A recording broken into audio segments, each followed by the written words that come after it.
Welcome back to the channel, everyone. Today I am going to be answering some questions people have had over the 7.3. So the first thing we are going to look at is inside the cab. I have my radio, or my 10-inch Boss Audio touchscreen right here. I've had a lot of people ask, how's the fitment?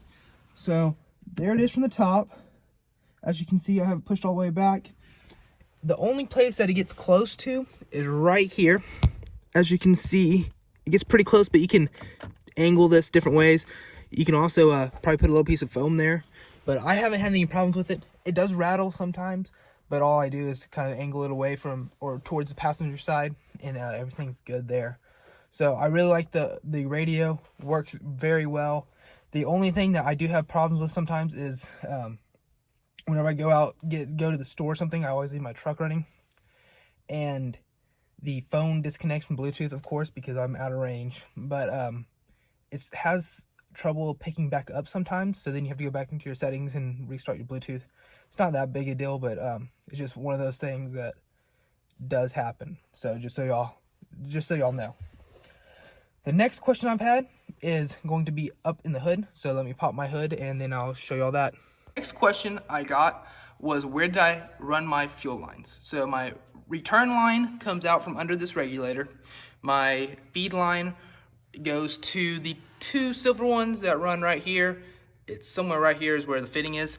But I ran those lines right here between the AC compressor. As you can see, that little black line that I'm running my finger up and down on, that is one of the fuel lines. The other one's right below it. You can kind of see how the shiny piece right there, that's the other one.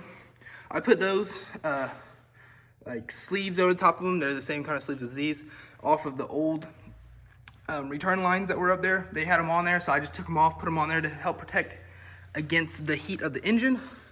But it runs down through there. It's real protected. And then let me get under the truck so I can show y'all where it is next. So right over here is my bumper out here. So if you come straight up here, let me see if it can focus. There we go. There's two lines up there on the end of my finger. Those are the fuel lines. They run right there under the engine, and then they run right over the top of that. Let me see if I can get a good view up there for you. I can't really get my phone in there. There you go. So they run right back there. Like I said, the exact same place as the old ones did. And then they run over here on the other side of the engine. So right there is your oil filter, and the frame rail's right over there. So it runs straight down that, all the way to the back to the pumps and the fuel tank. And I mounted my pump right there. It's as you can see, there's a bracket there on the bed. Other bracket, it's right in the middle almost. And then they run back here to the sump. So that's just for anybody that is wondering how I ran those fuel lines. And then there's another side note. The paint I use has held up very nicely so far. The only thing that has happened to it is over here when I was putting the turbo in. You can see that real shiny piece right there. I dropped it on, or I fell in the engine actually, and I hit that bolt right there with it. Scratched the paint a little bit, but other than that, it looks very nice still. So the next thing I want to show y'all is the bumper. Someone asked how my brackets are for the bumper, so we're gonna go back under the truck and show you all that.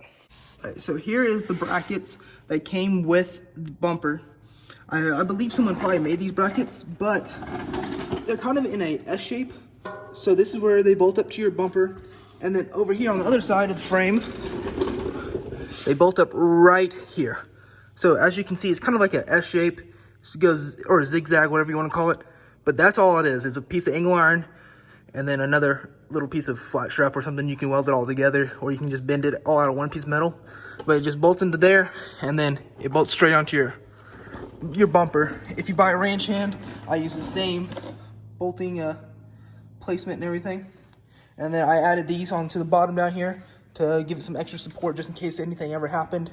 And I've hit a deer with it on the passenger side over here. Nothing has tweaked or anything. I made sure all the bolts stay tight, and everything's good. So, and then I also, it had a little bit of sag in it whenever I built it. I don't know what happened really, but I added an extra washer in there just to help with the sag. But yeah, that is for the brackets. And then I think that's pretty much all the questions I've had so far. The last thing I want to show you is going to be under the driver's side wheel fender. And this is going to be the heater, or the block heater for the truck. As you can see there, that is my oil filter, that silver thing. Let me see if I can get my finger in there. That thing right there is the oil filter. And that little plug that comes out of the top, which is kind of in the middle of the screen, that is your block heater. So the cord runs right down here, runs right here. And I'm assuming there's a plug up here somewhere. I haven't looked for it since it doesn't get really cold here where I live, but that is just for anyone that is looking for them. They come standard on these trucks or the older diesels. So that's just a little heads up because I couldn't really find a good video that showed where it was.